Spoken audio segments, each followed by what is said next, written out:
niemandem etwas zuleide tun.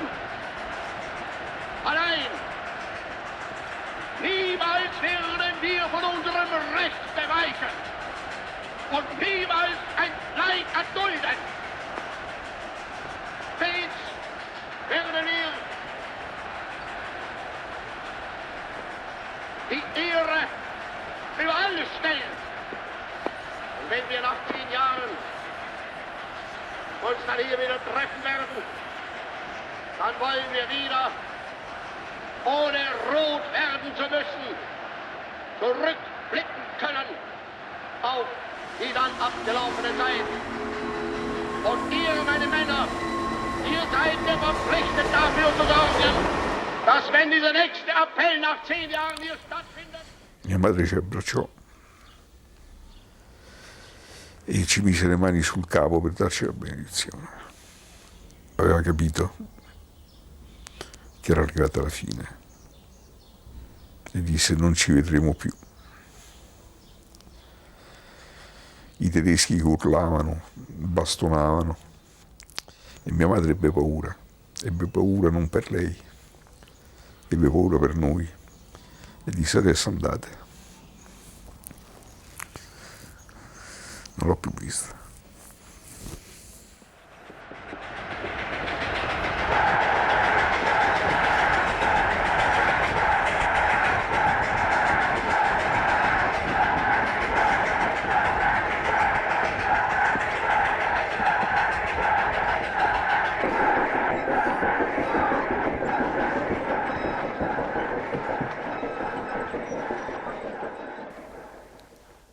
Mio padre fu messo alla destra insieme coi vecchi, aveva già 56 anni ed ebbe il coraggio di mettersi davanti a questo ufficiale tedesco che aveva il frustino e dirgli in tedesco, guardandolo fisso negli occhi: Ich bin stark und arbeitsfähig, voglio stare coi miei figli, sono forte e sono pronto a lavorare, voglio stare coi miei figli.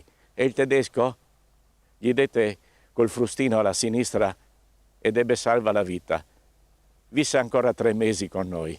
Ci guardavamo da lontano, mi ricordo, e io con l'ultimo fiato, cercando di non piangere, gli facevo dei piccoli sorrisi, gli facevo dei ciao da lontano, perché io ero sempre molto, molto preoccupata per lui, che così sofferente, così disperato di avermi messo al mondo, così preoccupato logicamente per me com'era. Invece a un certo punto poi non l'ho visto più. E mi hanno detto: vedi quel fumo? Beh, tua mamma è salita lì.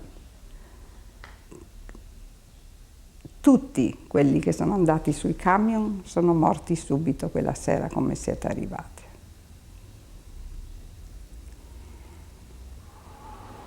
Ho avuto un grosso trauma, non parlavo più, per parecchio.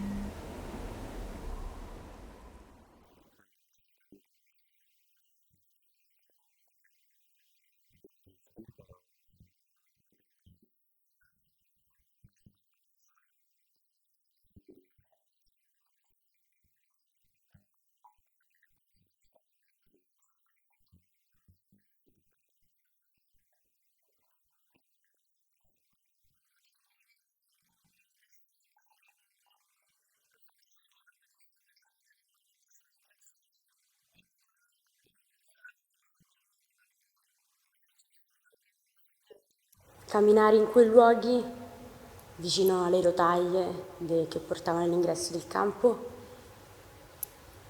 non ci ho capito più niente, perché camminavo su un terreno dove 70 anni fa sono morte donne, bambini, anziani, e non potevo parlare, non potevo respirare mentre lì sono stati fucilati delle persone. Qualsiasi passo facevo pensavo: chissà quante persone sono state uccise in questo punto, e quante persone non sapevano cosa gli stesse accadendo mentre stavano qua. È stato doloroso ma importante, perché in qualche modo ha permesso di comprendere meglio una storia che in fondo sappiamo tutti, ma che mai davvero comprendiamo, soprattutto se non si possono sentire le parole di chi l'ha vissuta. E lei raccontava la freddezza dei bambini in confronto ai genitori, che ormai loro vivevano in quel blocco come se fossero distanziati dai genitori. Loro non conoscevano più i genitori. Infatti, alla fine della testimonianza dei dati, lei racconta proprio quando hanno rivisto la mamma a Termini, alla stazione di Termini, di non averla riconosciuta prima di tutto e di aver avuto questa sensazione di freddezza. Pensando al momento esatto in cui siamo arrivati al campo, ricordo molto bene il freddo, la prima sensazione che mi ritorna in mente. Allora, innanzitutto la prima cosa che ho sentito è stato il freddo, ma non era un freddo, anche se era novembre faceva freddo, ma era un freddo interiore, perché questo freddo è entrato dentro le ossa e non mi è andato via fino al termine del viaggio. Ci siamo fermati in un punto, faceva tanto freddo e il nostro rabbino ha preso lo shofar, ossia un corno di montone che viene suonato durante le funzioni religiose, e l'ha iniziato a suonare lontano da noi, ma noi sentivamo il rumore rimbombare e rappresentava proprio il pianto, le voci di tutti quei bambini, di tutte quelle donne, di tutti quegli uomini, di tutti quegli anziani, e tutto quel freddo è scomparso e sentivamo solo calore, fuoco di rabbia, che rappresentava proprio la rabbia che c'era in noi. Perché? Perché tutto questo? Oggi si tende a banalizzare ciò che è stata la Shoah. Oggi si tende, più che a banalizzare, secondo me, a delimitare la Shoah in quello che è il giorno della memoria. Sì, ok, il giorno della memoria, 24 ore per postare foto su Instagram, sui social, sì, io ricordo, io non dimentico, chi dimentica è complice, tutte frasi bellissime, ci mancherebbe, però se veramente si andasse nel profondo di queste frasi e si incominciasse ad attuarle, forse sarebbe meglio. La Shoah è uno dei massacri, è il massacro per eccellenza perché è organizzato meccanicamente e tutti erano estremamente consapevoli dell'azione che stavano eseguendo. Questo deve essere assolutamente chiaro. Però non è l'unico massacro. C'è stato il genocidio armeno, c'è stato il genocidio degli aborigeni, e tutti questi massacri vale la pena ricordarli, perché l'uomo non può essere sensibilizzato soltanto quando il massacro è relativamente recente. Tutto ciò che riguarda la violazione dei diritti umani dovrebbe essere ricordata, rispettata e bisognerebbe sempre informarsi. Penso che sia molto importante il compito che ci è stato affidato, perché adesso abbiamo il dovere di tramandare quello che loro ci hanno raccontato e portare avanti i loro racconti. Quello che io ho sentito di più è stato il bisogno di doverne parlare. Appena sono tornata, con qualsiasi persona, io ho parlato di questa esperienza, ho parlato dell'importanza di questa esperienza, di quanto sia importante ricordare. Non vorrei che qualcuno dimenticasse. Come dice Sami, è importante mai dimenticare. E purtroppo nell'attualità di adesso è proprio questo il problema, che nonostante è un fatto accaduto una cinquantina d'anni fa, mettiamola così per abbreviare, eppure ci ritroviamo in una situazione quasi uguale, non a quel livello già estremo, ma ci stiamo arrivando piano piano e nessuno se ne accorge. Lì ad Auschwitz, davanti al filo spinato, mi sono ricordata proprio la scena che ci aveva raccontato Sami Modiano, la scena in cui parlava di sua sorella Lucia, di quando una notte si sono incontrati davanti al filo spinato e lui non sa se l'aveva riconosciuta, ma credeva fosse lei. e entrambi si sono portati la loro porzione di cibo. E la seconda volta anche, e la terza volta anche. E poi ho immaginato la scena in cui lui raccontava proprio quando una sera lui è andato, contento di vederla, pensa essere contento in quella situazione, e lei non c'era più.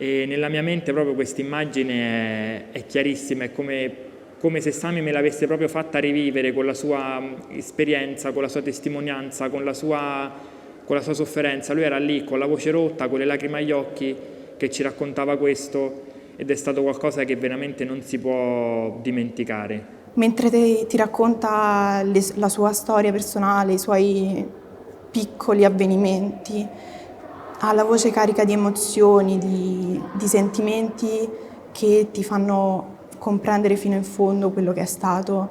Lo sguardo con cui ci chiedevano di ascoltarli era un urlo disperato di ti prego ascoltami, ti prego credimi, non mi giudicare, stammi vicino, commuoviti con me, condividi quelle che sono le mie emozioni. Si commuoveva davanti a noi e noi rispondevamo con una commozione collettiva. Era come se tutti fossimo collegati. Se non ci sanno più loro a parlare di quello che hanno vissuto loro in prima persona, in un certo senso sarà come se tutte quelle atrocità cominciassero a sbiadire col tempo, e questa è una cosa che secondo me dobbiamo assolutamente evitare. Mi chiedo però come si possa non essere coscienti del presente ed essere allo stesso tempo sensibili per quanto riguarda il passato. Ora, io non vorrei che quelle lacrime fossero semplicemente pietà, perché la pietà non serve a nessuno. La pietà è un gesto vergognoso che vuole allo stesso tempo dire non c'è niente da fare. Invece per quanto riguarda la Shoah c'è da fare. La prima cosa da fare è sicuramente informarsi. Sicuramente bisogna avere la voglia di essere umani migliori.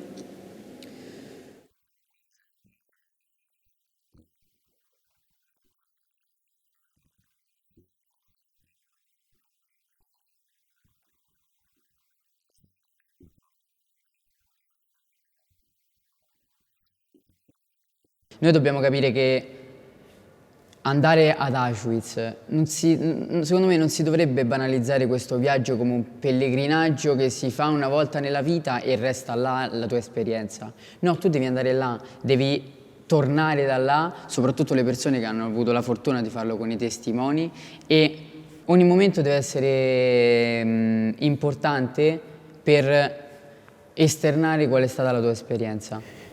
C'è una stanza ad Auschwitz dove nei due lati della stanza ci sono delle teghe piene di scarpe. Mi ricordo le trecce che si trovavano esposte, tagliate alle bambine appena arrivate al campo, mi ricordo i fermagli, mi ricordo tutti quegli oggetti che, ripeto, mi riportavano in una dimensione di quotidianità, di semplicità, che mi facevano pensare, cavolo, ma della gente vera, in carne e ossa, è morta qui dentro. E la cosa che mi ha colpito ancora di più è stata come è stata la malvagità e la crudeltà dell'essere umano che è riuscito a portare avanti una tragedia così grande.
E non hai neanche il tempo perché vedi tutto quello che è successo, come è successo, eppure pensi e non capisci come è potuto succedere, come delle persone hanno potuto permettere che qualcosa del genere potesse accadere. Non si potrà mai capire sia i tedeschi sia gli italiani come hanno fatto ad andare avanti sapendo, non sapendo, avendo anche il minimo sospetto di cosa realmente accadesse in questi campi. Come si fa? Sì, è inimmaginabile, è difficile dire cosa ho provato perché sono dei sentimenti nuovi e anche diversi da tutti quelli che ho provato in vita mia. È così, cioè, non so più cosa devo dire. Io ancora non riuscivo a capire, suppongo anche gli altri che hanno fatto questo viaggio non abbiano capito. Il momento più toccante è stato sicuramente quando il professore che ci ha accompagnato, il Rav, ha suonato lo shofar vicino alle fosse comuni, che lui ha descritto come il cimitero ebraico più grande del mondo. Sebbene fosse il più grande cimitero del mondo, lì non ci fosse nemmeno una tomba. E è proprio lì che ho iniziato a pensare che i testimoni non sono solamente i superstiti tornati da quel campo degli orrori, bensì anche i testimoni integrali, tutti coloro i quali non hanno fatto ritorno. Più che un viaggio è una presa di coscienza proprio che viene fatta. Sono partita per questo viaggio ad Auschwitz in qualità esclusivamente di ebrea all'inizio, perché credevo che fosse l'unica categoria interessata e nel momento in cui invece mi sono trovata all'interno del campo mi sono resa conto di varie realtà. La prima su tutte è che Auschwitz non è una questione che riguarda soltanto gli ebrei e non parlo soltanto di categorie interessate, ma piuttosto del fatto che sono entrata ad ebrea e mi sono resa conto di essere non soltanto un'ebrea, ma una cittadina e una donna. E all'interno di Auschwitz non sono violati soltanto i miei diritti religiosi, ma i miei diritti di donna e i miei diritti di cittadina. Quello che mi è rimasto più impresso è stato quello che ci ha detto Sami e gli abbiamo detto che noi appunto siamo della scuola tedesca. Gli è stata posta la domanda se loro dovessero incontrare dei negazionisti che cosa farebbero e loro hanno detto che in ogni caso non reagirebbero con la violenza ma cercherebbero di parlare e di spiegargli quello che loro hanno vissuto come hanno fatto con noi, ma che mai reagirebbero con la violenza nonostante tutta la violenza che loro hanno subito. Anche Tati e Sam hanno detto che non riescono a credere che esiste comunque ancora persone che negano addirittura cos'è successo più di 70 anni fa. Quando incontro delle persone che tendono a negare o a sminuire, sento veramente il bisogno di raccontare, cercare di far capire insomma cosa è successo veramente. Questa esperienza in particolare con i testimoni mi è servita anche per avere quella ragione in più, quelle informazioni in più che si devono avere quando ci si imbatte con delle persone che vogliono o semplicemente sapere o che vogliono contraddire quello che è successo. Dobbiamo tutelare, diciamo, le debolezze che ci sono state nel passato, secondo me, e credo che sia stato questo che mi ha sempre attirato. Cioè, io credo di voler essere una persona che dà voce ad anime che non possono più avere la loro voce e quindi credo che sia questo ciò che ho sempre voluto fare.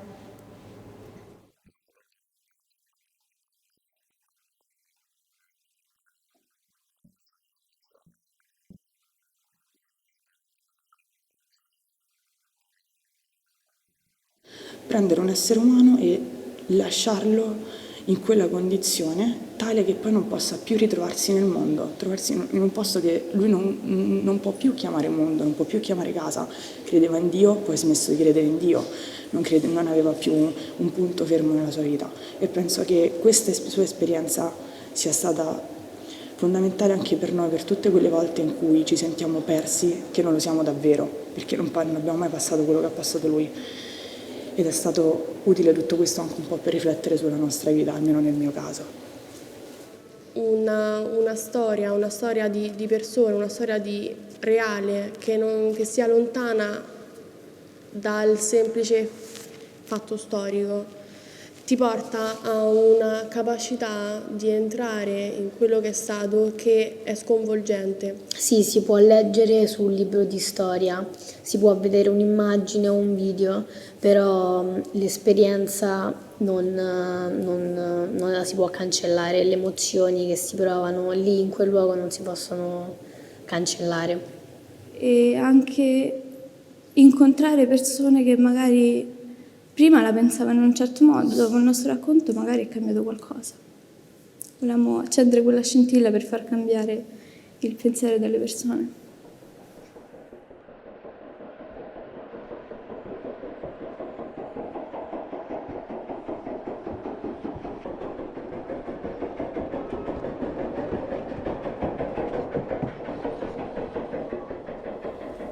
La mia infanzia, la mia famiglia, la mia casa, la mia mamma, la mia salute, il mio sonno. Mi dica cosa mi è rimasto. Io maledico il giorno che sono uscita da quel lager. Non dovevo uscire, non dovevo mai tornare. Mi rivedo qua, nuda, privata di tutto, della mia dignità, della mia personalità, di tutta la mia sembianza umana. Ricordo tutto così preciso. Mi sento ancora le spinte dietro la spalla del fucile dei tedeschi per fare presto. E hanno detto racconta. Racconta anche per noi, perché non crederanno. Se sopravvivi racconta. Per noi non potremo più raccontare. E noi dobbiamo mantenere questa. Io ho promesso e lo faccio.